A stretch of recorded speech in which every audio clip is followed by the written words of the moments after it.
அமலாக்கத்துறை ரைடு வரணும்னாலே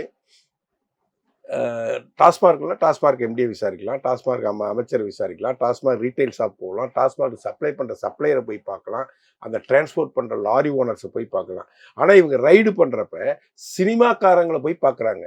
அவங்களுக்கும் ஆட்சிக்கும் சம்பந்தம் இல்லை, அவங்களுக்கும் அதிகாரத்துக்கும் சம்பந்தம் இல்லை, அவங்களுக்கும் டாஸ்மார்க்கும் சம்பந்தம் இல்லை.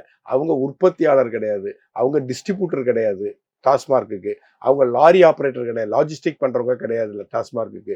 இருந்தாலும் அவர்களை நோக்கி இந்த ரைடு போகுதுன்னா அவர்கள் யாருக்கு நெருக்கமா இருக்காங்க? அவங்களுக்கு யாரு நெருக்கமா இருக்காங்க? சார், இடி வந்து சிபிஐயோ இடியோ மத்திய அரசின் விசாரணை அமைப்புகள் வந்து விசாரணைக்கு வந்தாலே இது அரசியல் பழிவாங்கும் நடவடிக்கை தான் அப்படிங்கிற பார்வையை மக்கள்ல கொண்டு போய் சேர்த்து அனுதாபத்தை முயற்சி பண்றாங்களோ இல்லையே, நாங்க ஊழலே பண்ணலன்னு இவங்க சொல்லியிருக்காங்களா? இல்ல, இது ஏன் அரசியல் பழிவாங்கும் நடவடிக்கைங்கிறாங்க அப்படின்னா, இந்த ஒரு வருஷத்துல தேர்தல் நடக்க போகுது.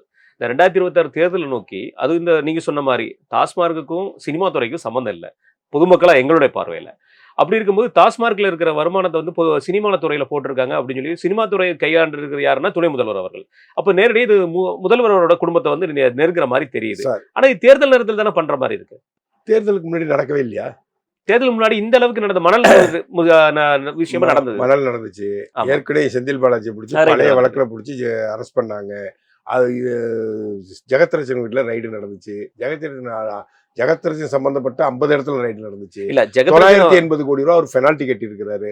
ஸோ தொடர்ந்து ரைடு இந்தியா முழுசும் நடக்குது. நீ ஊழல் பண்ணியிருக்கிற, நீ திருடு இருக்கிற, நீ கேவலம் குடிகாரன்கிட்ட 10 ரூபா காசு வாங்கி திருடி சம்பாதிக்கிற, உன் மேல நடவடிக்கை எடுக்க கூடாதுன்னு நீ சொல்றியா? அதுக்கு காரணம் எலெக்ஷன் சொல்லுவியா? அவங்களுக்கு காலம் எப்ப கனிந்து வருதோ அப்பதான் அவங்க வருவாங்க. இது எலெக்ஷனுக்காக செய்யறாங்க, தேர்தலுக்காக செய்யறாங்க. அரசியல் பழிவாங்க நடவடிக்கைன்னா உங்களை செய்யவே முடியாது. 2021 ஒரு எலெக்ஷன் நடந்துச்சு. இப்ப 2026 அடுத்த சட்டசபை தேர்தல் வருது. இடைப்பட்ட காலங்களில் தேர்தலே நடக்கலையா? இடைப்பட்ட காலங்களில் உள்ளாட்சி தேர்தல் வந்துச்சு, இடைத்தேர்தல்கள் வந்துச்சு, பாராளுமன்ற தேர்தல் வந்துச்சு. அப்பெல்லாம் ரைடு பண்ணா எலெக்ஷனுக்காக தான் பண்றோம், எலெக்ஷனுக்காக தான் பண்றோம்னு சொல்ல முடியாதுல்ல.